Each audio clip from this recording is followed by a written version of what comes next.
Yeah, just a quick review of the book, Treat Your Own Spinal Stenosis by Jim Johnson, PT. Book's been out a while, still getting great reviews on Amazon.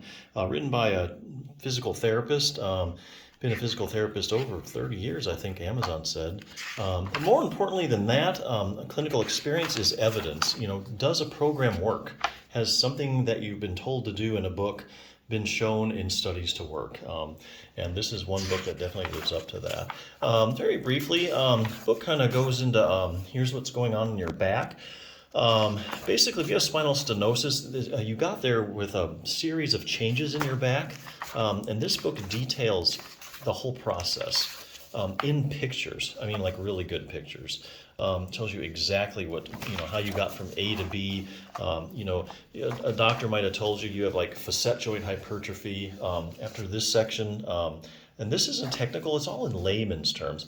After this section, you're going to know what a facet joint hypertrophy is. Tells you your ligamentum flavum, however you want to say it, is thick. You're going to know where it's at and what's it got to do with spinal stenosis. So here's again the sequence of events leading to spinal stenosis, detailed in pictures so you can finally understand what's going on. You don't have to have a PhD to understand it either. What will happen to your back over the long run? Now, that's a question that you need to know when you have spinal stenosis. Basically, you look at natural history studies, and this book has gone through all the natural history studies. That's where you take a group of people with spinal stenosis, they don't get treatment, you follow them for 5 or 10 years or more. What happens to them? Do they get better, same, worse? Each of these squares is like a study. So it'll let you know what's going to happen to you over time. Has a series of tune-ups that you can do. The whole program will take you 10 minutes or less. This is probably the most interesting chapter I've read in a spinal stenosis book. Tune-up number one, how to make your back much stronger.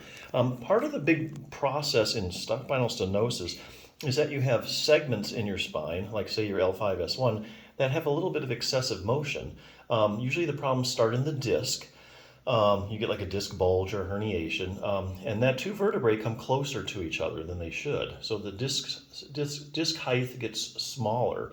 So the two vertebrae get a little bit closer to each other. This creates excessive motion. So when you have excessive motion, your body naturally is going to try and stabilize your spine. So it does this by making your facet joints a little bigger. You get bony spurring. So here again, excessive motion is a big part of the process of spinal stenosis.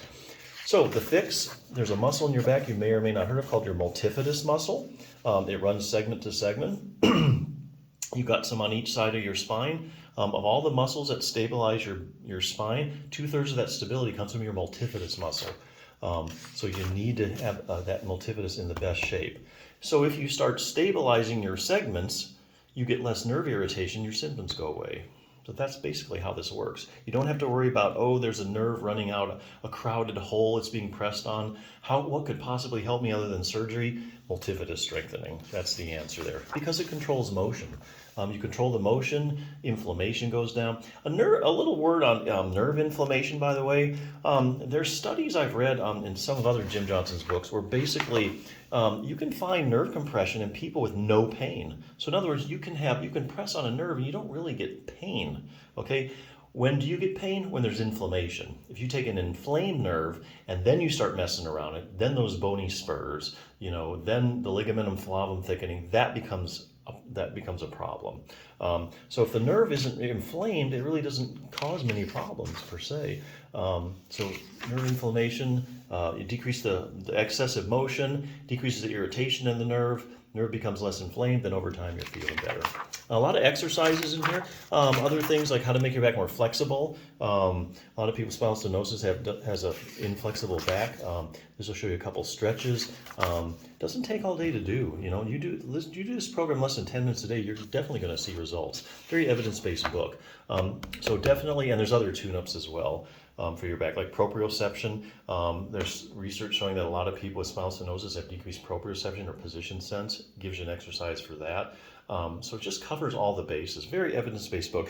If you have spinal stenosis, you want a home program that's evidence-based and you want to really learn about what's going on in the whole process of spinal stenosis, this is your book. Basically, there's other spinal stenosis books out there. They'll be like, well, do this, and they even go into like, do walking, oh, here's your diet, quit smoking, lose some weight. Okay, that's what I call the shotgun approach. Okay, try this, and this, and then hopefully one of them will help. It's like, no, this book is targeted exercises for targeted problems that have been documented. So you're getting a great book. If you have spinal stenosis, check it out.